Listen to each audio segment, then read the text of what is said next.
Duel Review is brought to you by NexusDigitalComics.com. On today's Duel Review, it's Zombicide. I'm RJ. And I'm Nick. Let's get to it.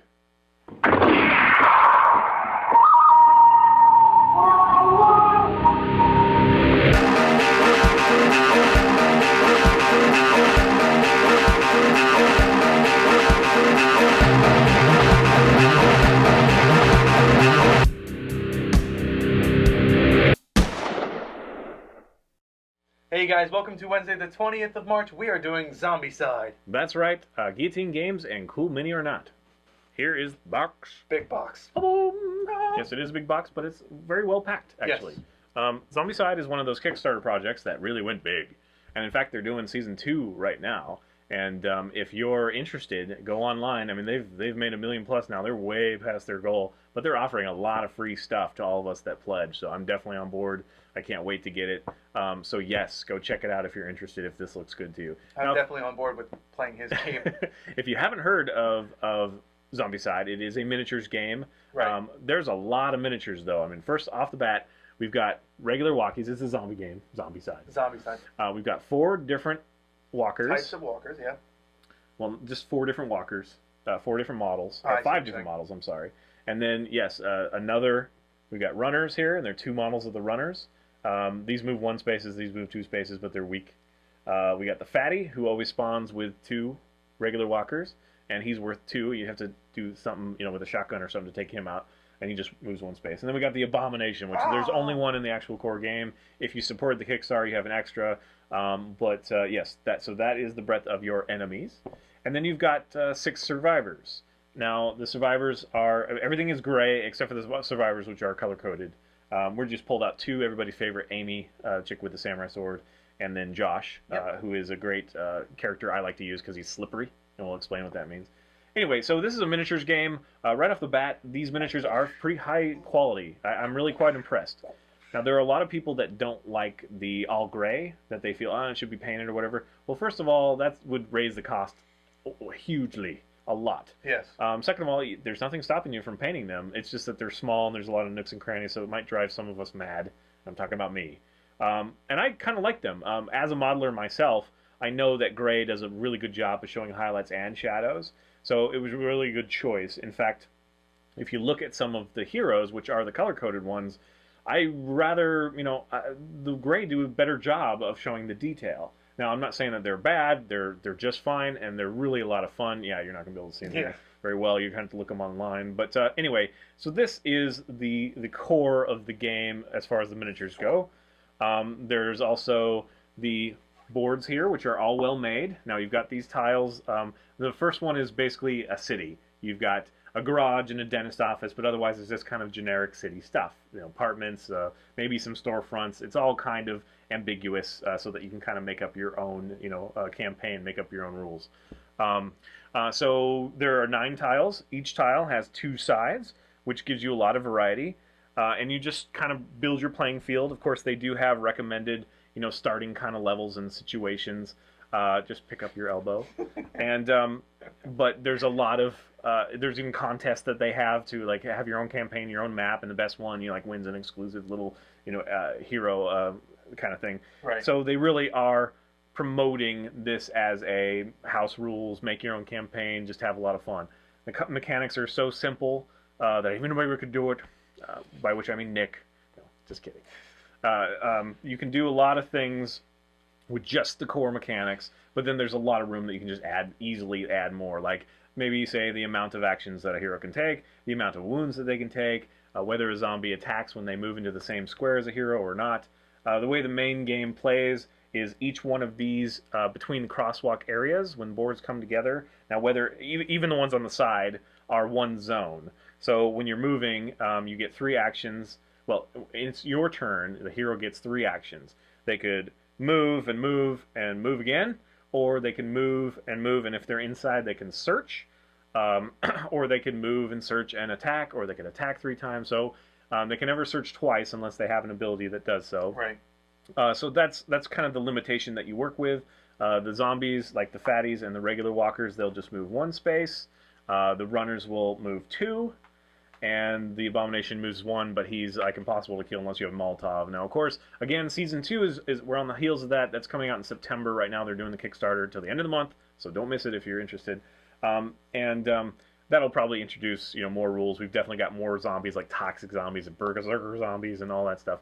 But for the core game, it's still a lot of fun and a lot of different options. Now, Nick is preparing spawn points. Those will be placed on the board, and when events happen, they might, you draw a spawn card, and the spawn card might have, it has numbers of walkers that spawn, a fatty spawn, sometimes nothing spawns, which you get off the hook.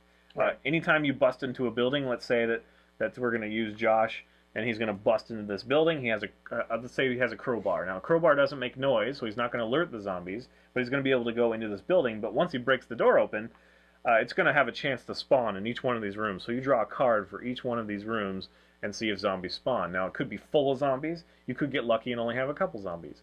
Another thing that makes it more difficult is once your heroes start killing off zombies, their meter will go up. They start all on the blue, and then after like 6, number 7, Right. they get into the yellow. And now, as soon as one of your crew goes into the yellow, you all have to now face the yellow on these draw cards, on the spawn cards. So they just, they spawn a little bit more. Instead of 2 walkers, you might get 4 walkers now, or a fatty, or whatever. So that is again just a lot of variety as far as how it ramps up as well. Characters, you're always going to want to balance it. You're not going to want to let Amy go nuts and just slaughter everybody, because she's going to raise all Right. of your spawn chance and higher levels. So you're going to want to, I'll take these 2, and then I'm going to let you open that door and go get because a lot of times it's like you have to reach this token. It's either like health or it's a key or something like that. So I'll let you go and get that, and I'll hold off the other zombies because you've killed more. Or you're slippery, which Slippery I mentioned. He is slippery. Mostly when a zombie moves into your square, or you move into a square with zombies, you're stuck. You're going to have to battle those zombies. Now, you could, in this case, we have 1, 2 zombies, and he has 3 actions. So you could do 1, 2, and 3 move. You have to Right. pay another extra actions as a penalty for each zombie that's occupying the same square. But Josh here, he's slippery. So that's his special ability when he starts. Everybody gets their own special ability. Amy's gets 1 more melee action, so she gets to add a melee action. Some, like, I forget what his name is, Doug, or whatever. No, not Doug. One of them, Ned, has an extra search action, so he can actually search twice. Also, if you search and find a flashlight, that helps you find more. Yeah. Anyway, but you also might search and find a zombie, which is really fun. It's like, oh, I got to get a shotgun. I don't have a shotgun. And so then it's like, I'm going to search twice, and then you get like 2 zombies. And it's like, damn it, kind of thing. So that's a lot of fun. But anyway, his ability is Slippery, which lets him move with no penalty. So he can always kind of move through the crowds of zombies. So he's definitely a good one to send out into the world. Wanda, also, she can move 2 squares, 2 zones, each Right, 'cause action, she has each roller move skates. action, because she's on roller skates. So she's also a good one to always have in your campaign. And even if there's 2 of us playing, we'll want to play as several survivors each, because Right. you really want to have that opportunity to send 2 this way, and they'll watch each other's backs and go accomplish this task, while the other 2 are doing drawing the zombies or accomplishing this task. And it really becomes about this community effort. And you don't want anybody to die. But there are situations where somebody will be like, screw it, I'm just going to go over here all by myself. And then it's like, damn it, why did you do that? And you took the only Molotov we have, you bastard. Because Molotovs are very useful. They can either kill everything in the zone, or they're used for the Abomination as well. So yes, if you get a pile up. And that's the cool thing, is that the zombies really do start having a life of their own, because if you have these zombie points, you'll have a zombie spawn from here, and maybe a zombie spawn from down here, and then eventually they might all make it to like the same square, and then you can just Molotov them all together. So you start out with like 2 in this square, and they're moving along, and then they meet 2 more, and then become 4, and then they move 6, and it just kind of feels like it's getting out of control. Right. So you want to thin the numbers, but at the same time you're kind of like, okay, well, we have 2 Molotovs, so let's just wait until they all get together, and then we'll just make some kick-ass move or whatever. But all the meanwhile, you might be spawning. In fact, you might be waiting here and think you're safe, and you're waiting for the group to come to you so you can Molotov them, and then all of a sudden you draw a sewer spawn card, and so now from the manhole covers, zombies spawn from them. So yes, As there's opposed to this, which doesn't have a manhole cover in the corner. there is so much breadth in this game, and just this fun community thing that I highly recommend it. It costs about $100 full retail price. but you can get it for less than that. And I think that season 2 is going to be even more worth it because it's allowing us a lot more play options. And boy, I can't wait. In fact, next Saturday we're going to do this huge. We're getting a couple of Zombicides together and making as big a board as we can. I'm getting expansion tiles. He already has expansion tiles, so we'll have like 40 tiles or 36 tiles, and we'll just make this big old campaign where we have to turn on the lights, and then we have to go grab the keys, and then we have to whatever to get out of the thing. Right. So, did you show them the amount of zombies that come with the package? Yeah, it's a lot of zombies. We showed you the types of zombies. Right. In the core game, there's almost 70 different zombies. This is gonna play hell with my green screen, but yeah. So we took out this bottom row, and so we've got 4 copies of each one of the zombies that we've shown you times 2. There's a whole nother set. And that's just in the core game, so it's very well worth it. Right. 1 abomination and six heroes. So yeah, they're pretty sweet. I really do enjoy this. And it was one of those games that the price held me off for a while, but a friend of ours, finally brought his copy, and we just had so much fun playing it. We had a large group, and yeah, I played it several times since then.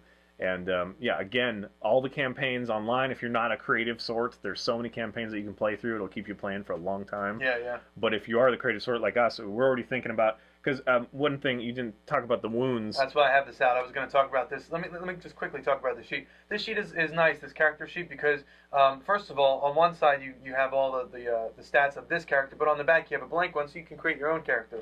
But talking about this one, what's nice is, in addition to, so every time you kill someone, it goes up, and then once you start off in the blue, and then you reach the yellow, and that changes this. In addition to that, you also gain abilities. So right. when you reach yellow, the second level of yellow, you get 1 extra action. When you get to orange, you can choose from one of these 2, and when you get to red, you have 3, one of which you can choose. Right, but of course it's going to make it harder, so you get more skills to deal with harder enemies.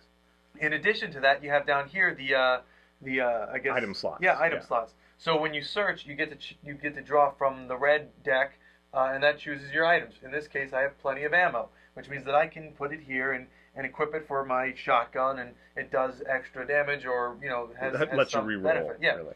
Now, what's interesting about this is that when you gain a wound, when a zombie attacks you and you get hurt, and here I am spilling this all over the place, you gain a wound. Now, wounds are interesting because they take up an item slot, which means that you have 1 less place to put things. First of all, in the core game, 2 wounds and you're dead. Right. But they also, the first one will eat up that slot. Right. So that's what I was kind of getting to, is that creating house rules, you let your heroes maybe gain 3 wounds, which kind of makes more sense to me, and then have those 2 slots used up, so you can carry a lot less, and you can no longer carry around that glass bottle in hopes that you find some gasoline to make a Molotov. Right. Stuff like that. There is some trading that we definitely do. I don't know how much of that is really allowed in the core game, but we trade all the time. As long as you're in the same space, we allow each other to trade, kind of thing. I think that is in the core game. I think it is. But I think there is some other, balance to that. But anyway, yes. So there are a lot of fun little things. Each character is well fleshed out. You'll probably recognize a lot of them. There's the guy who looks a lot like Rick, from Walking Dead and stuff. And if you had the we're lucky enough to get the first Kickstarter, there's like a Bruce Willis character, and there's a guy that I swear looks like Michael Douglas from Falling Down. If you haven't seen that, we'll probably be reviewing that soon from that movie. And then you've spotted a couple from your favorite show. Oh yeah, Sheldon is in there. I forget what his name was, but he wields 2 Sheldon Molotovs. from The Big Bang Theory. He wields 2 Molotovs. Plus, I think the new one, the season 2 has Wallowitz. So that's pretty fun. Yeah, so they're having a lot of fun. Of course, it's all legally changed. The name is different. Yeah. They're more generic so that you don't have any copyright issues, but you can get that feel. Yeah. It is a lot of fun. I highly recommend it. I think that's it. Please subscribe to our YouTube channel and follow our great playlists. Game Lab's been a lot of fun. Yes, it has. And please leave comments. We love comments. And you can help support us by buying our wares at spiderwolf.com. That's right. T-shirts, a card game, art print, short stories, and more. See you guys later. Dang it. Oh. It really is a great game, though. Yeah. I really love it. And I am surprised at how good a quality it is. Next up, the anime. Is this a zombie? Just drink water. Why do people hate water so much? I don't hate it. I just don't like it. I love water. There's nothing better on a hot day than a water and a Coke. And I hate Gatorade. Have you ever Oh, I love Like Gatorade. it? Really? Oh yeah. Oh I yeah. hate it because it never. I'm always thirsty when I drink Gatorade. Nope, love Gatorade. I never get thirst quench because I know it has like electrolytes and whatever. It helps you like hydrate and keep hydrated. Blah blah. I'm always thirsty after I drink that stuff. I don't play sports, but I love Gatorade. I'm supposed to do basketball actually. I used to do basketball way back when. Sweet. We have something in common. What position were you? I was somewhere on the left. Guys, we need to start getting paid for this, so help us out. I'm tired of drinking water. I should have Please. a Monster energy drink. Won't you buy Nick? Help him buy his soda, energy drinks. You buy me Monster. I love you, London. You? I said love, not like make love. You're just making it worse. Buddy. So would you say make love? Who says that anymore? I do. Really? I think it's still a valid term. You don't. Make love. Not that I want to ask, but you don't make love. I'm not to your answering wife. it. First of all, I'm not answering that. Then you shouldn't have asked it. Well, I mean, I'm just saying. I'm trying to prove a point. Dare you, sir? Something that you do. It's just kind of an old, ridiculous saying. I It's like, disagree. titter, make love. I totally disagree with that. I think it's a... Well, it's also I love my parents, Yeah, but you're not going to make love to them. but it's love. It's the same word. I disagree with that. It's like love and love, so it's like makes it all the difference. Yes, I disagree. I don't think it's antiquated. But of course, I don't say broad because I think that's retarded. You say like every single chance you get. Not every... Well, it's... I'm sorry. It's just You never my- say woman or girl. You say broad. I say woman sometimes. That's an attractive woman. I don't think I say that. I think I say that's an attractive broad. I started saying it. It felt weird. I agree. I refer to them as women with a Y. What? Pig. Women with a Y? Chauvinist pig. You've never heard that? Where does the Y go? How do you spell women with a Y? M-Y-N instead of M. M-Y. Because it takes the men or man out of woman with a Y. Really? W... W-O-M-Y-N. Well, yeah, I don't know. That's weird to me. Because Oh, shut up. mankind. It's not about you, you chauvinist pig. It is about me. Everything is about me. This whole world is all Wow, about me. you just made my facetious statement true. That's a fun one. Changing the subject. Alright. What if we took... Where are we at? But, you know, usually the smaller model gets, the crappier they look. These guys look pretty darn Yeah, good. no, they're nice. Pretty darn good. Very detailed. If you look at The zombie girls are even a little hot. Kind of weird statement. I like that the boomer or the fat guy has the rips in his shirt. Yeah, they finally have a girl fatty, though, in Season 2, so... Dude, actually, I can see her panties. Season 2, if you pledge, will probably get a little expensive, but I'll tell you what. She has lacy panties. I know she does. I did not notice That's what I'm that. saying. That's what I'm saying, man. They know how to wear their lingerie. Lingerie.